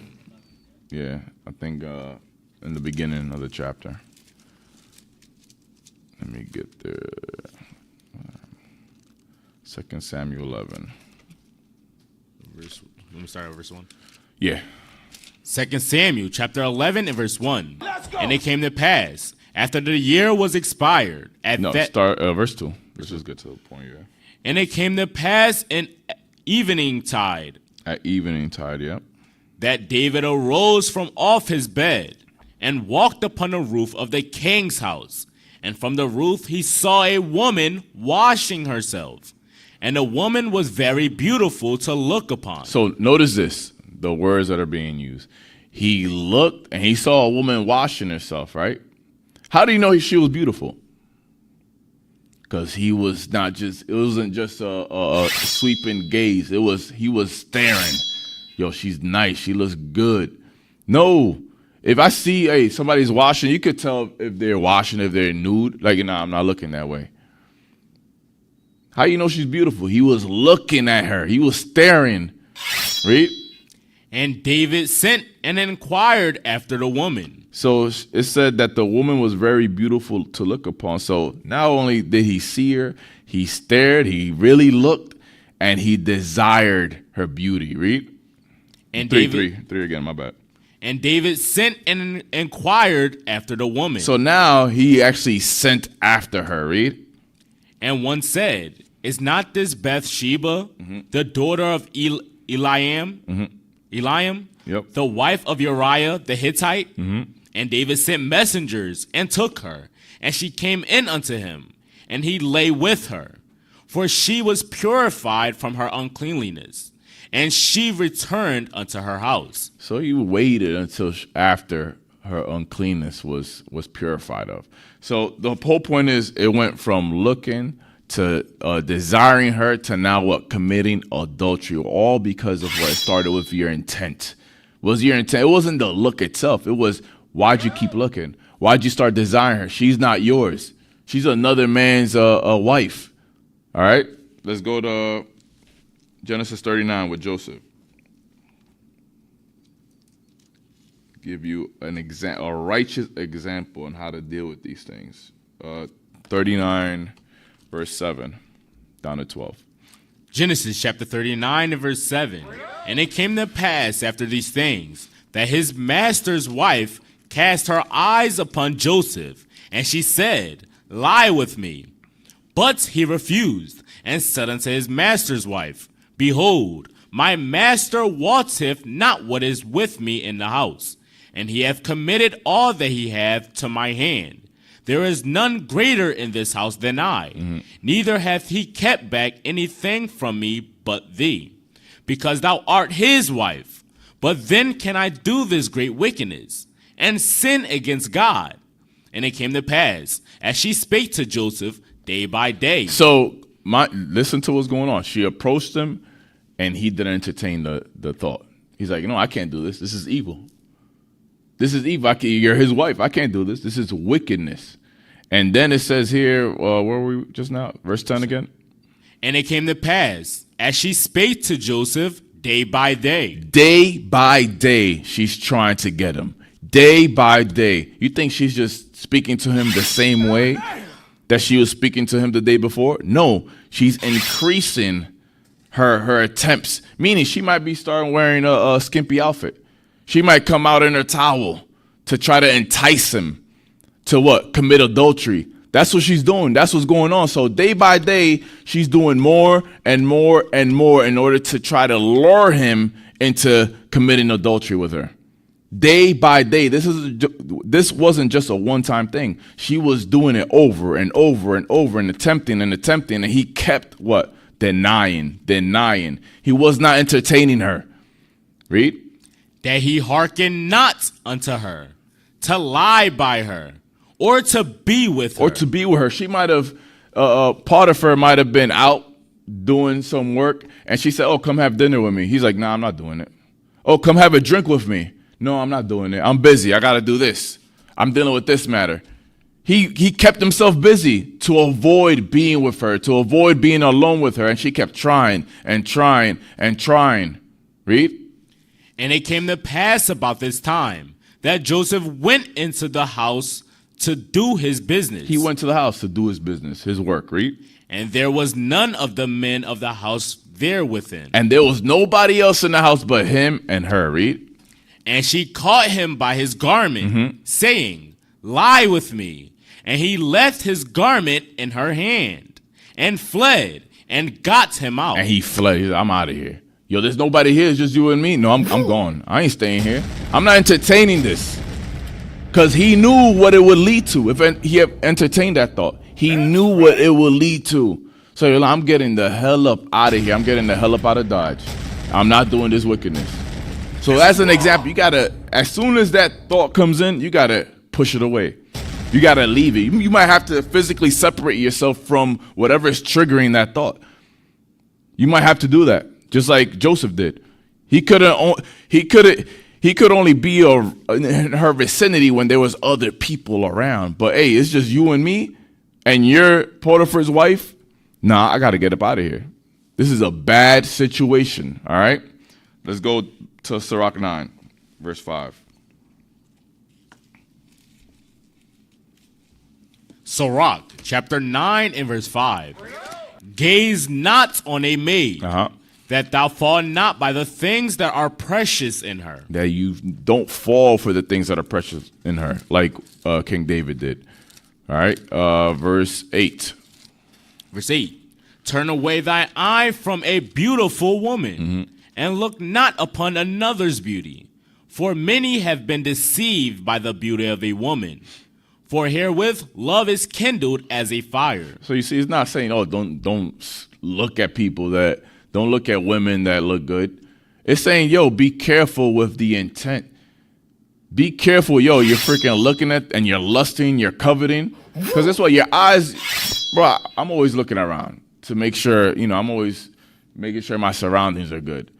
Just because you look at somebody that looks beautiful, that looks nice, doesn't mean you're doing evil. It's just the desire behind it. Read verse 5 again. Verse 5. Gaze not on a maid, that thou fall not by the things that are precious in her. See, that you don't fall by the things that are precious in her. That you're not now desiring her. Now you're looking up her social media accounts. You're looking up videos. You're trying to come up. Or let's say at work, there's somebody that you start gazing and desiring. Now you're trying to find a way to, let's say, how do you bump, let's say, I don't know, their hours and whatever it may be. You're making ways to get another hit. Another hit, I mean, you want to keep looking, and now your desire is going to be inflamed to the point where you're going to do the same thing King David did. So we got to be mindful of these things and not think that these thoughts are just small. This is war. You got to be able to pinpoint it, identify it, and depart from it, just like Joseph did. Don't entertain these things. Verse 8 again. Turn away thine eye from a beautiful woman, and look not upon another's beauty.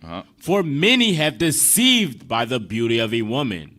For herewith love is kindled as a fire. All right, let's go to Matthew 5. We got to wrap up soon. Matthew 5, verse 29. Matthew chapter 5 and verse 29.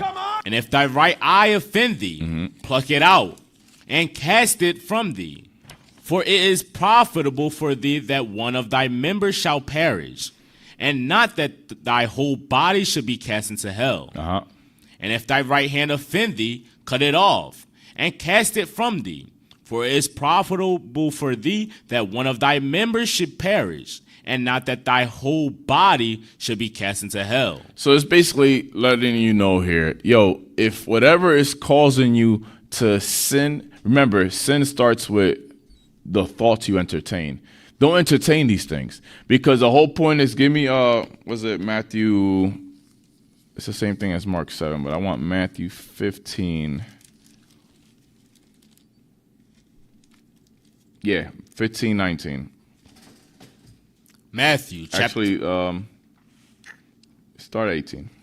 Matthew chapter 15 and verse 18. Let's go. But those things which proceed out of the mouth come forth from the heart. So whatever comes out of your mouth comes from your mind, right? From your heart. Read. And they defile the man. That's whatever comes out of your mind, that's what defiles you, because it could either be love and kindness, or it could be contempt and hatred. Read. For out of the heart proceed evil thoughts, murders, adulteries, fornications, thefts, false witness, blasphemies. These are the things which defile a man. But to eat with unwashed hands defileth not a man. So these things is what defiles us. Meaning, you got to pluck these things out of your mind. You got to stop entertaining these things, because if your mind doesn't change, if you keep, let's say you're not doing these things no more, right? But your mind is not changing, you're going to eventually end up doing it again. Go back to Matthew 5, verse 30. Matthew chapter 5 and verse 30. And if thy right hand offend thee, cut it off, and cast it from thee. For it is profitable for thee that one of thy members should perish, and not that thy whole body should be cast into hell. You have to stop giving sin access to you. You have to cut it off. Stop whatever it is that allows sin access to your mind, to your body. You have to cut it out. You can't keep entertaining it, because you keep entertaining it, it will proceed out of your heart. It will become manifested eventually. But you want to fool yourself. You want to lie to yourself thinking it's just a thought. No, it's not just a thought. That thought is dangerous. All right. Give me, was it Proverbs 4, and then give me Romans 13, 14. Yeah, Proverbs 4, and let me see, one couple more scriptures. Shooting from the hip. Proverbs 4. Yeah, 4:25. And then got Romans 13 here, but then Sirach. Read that when you get it. Yes, sir. Proverbs chapter 4 and verse 25. Let's go. Let thine eyes look right on, and let thine eyelids look straight before thee. Let thine eyes look right on. Let your eyes look right on what? The scriptures. Meditate therein day and night. Because think about it. Just the basic anatomy of the body, right? Your eyes.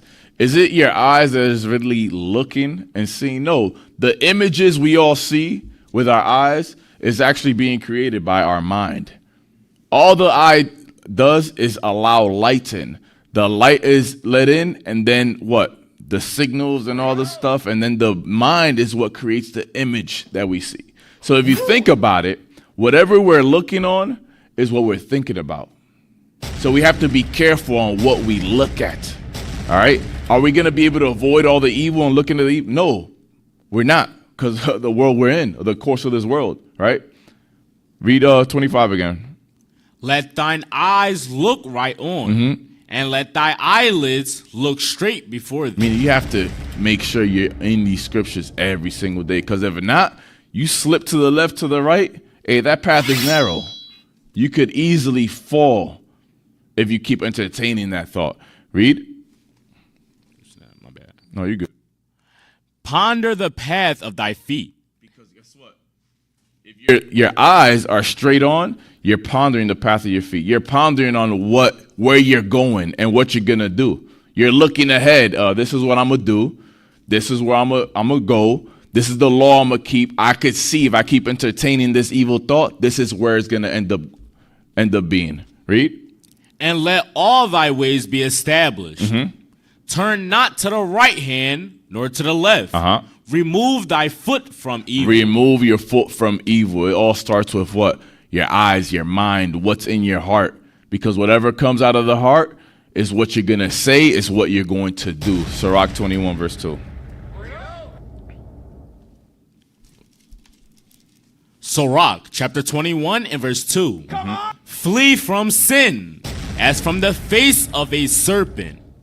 So in order to flee from sin as from the face of a serpent, we have to identify these things. We have to identify the thoughts that become sin. Guess what? The laws don't become sin. The law identifies sin. So you're safe in the scriptures. All right? But if you don't identify the evil in those thoughts, the seed of evil, right? You're going to keep entertaining it. And that seed is going to grow. It's going to be made manifest in your speech. It's going to be made manifest in your actions. And now you're in front of judgment. You're a class now. You're an example. But guess what? All praise to the Lord. We could still repent and perfect. All praise. Look what it says. Watch your thoughts, for they become your words. Watch your words, for they become your actions. Watch your actions, for they become habits. Watch your habits, for they become your character. Watch your character, for it becomes your destiny. All right? So flee from sin as from the face of a serpent. You have to watch out for these thoughts. Be careful. You have to be 24/7 on guard. Put on the whole armor of God. All right? This is a 24/7 job. It's not just on a Sabbath. It's not just because you're around your brothers and sisters. This is 24/7. All right? Let's finish off with Romans 13, verse 14. Romans chapter 13 and verse 14. Let's go. But put ye on the Lord Jesus Christ. Put on the Lord Christ, meaning what? You have to arm yourself likewise with the same mind. Let's get that. My bad. I did lie. Give me 1 Peter 4 and 1, then we'll go back to Romans 13. 1 Peter 4 and 1. 1 Peter chapter 4 and verse 1. For as much then as Christ hath suffered for us in the flesh, arm yourselves likewise with the same mind. Arm yourselves. Look at the verbiage. Arm yourselves likewise with the same mind. This is a weapon. You have to arm your mind with these words. These words were in Christ's mind. When he was being tempted in the wilderness for 40 days and 40 nights, he was combating the evil thoughts, the temptations from the devil with the scriptures. He armed himself with these words, with this double-edged sword in his mind. This is a weapon. You have to arm your mind. You have to meditate therein day and night. If you don't know, then ask questions. Go back to Romans 13, verse 14. Romans chapter 13 and verse 14. But put ye on the Lord Jesus Christ. Arm yourselves likewise with the same mind that Christ had, to combat all the evil thoughts with scriptures, to make sure his thoughts and his heart was clean and pure, so that way he's not speaking out of order. That way he's not doing anything out of order. Likewise, that's what we have to do. Read. And make not provision for the flesh. Because if you don't arm yourselves with the same mind he had, you're making provisions for the flesh. You're feeding the flesh. You're keeping it alive. You're not allowing the flesh to suffer. Because when you starve the flesh from these evil thoughts and the wickedness, guess what? You're suffering in the flesh. You're not allowing yourself to be angry unjustly. You're not allowing yourself to gaze upon a maid to lust after her. You're not doing these things. You're not allowing yourself to think on how I'm going to get this brother or sister in trouble because you have hatred in your heart. No, you're agreeing with your adversary. You're reconciling. You're working out the differences, your personal issues with that person. Because why? That's what the Lord commands us to do. So with that, Israel, shalom, Most High Christ bless. Till next time, all right? Shalom.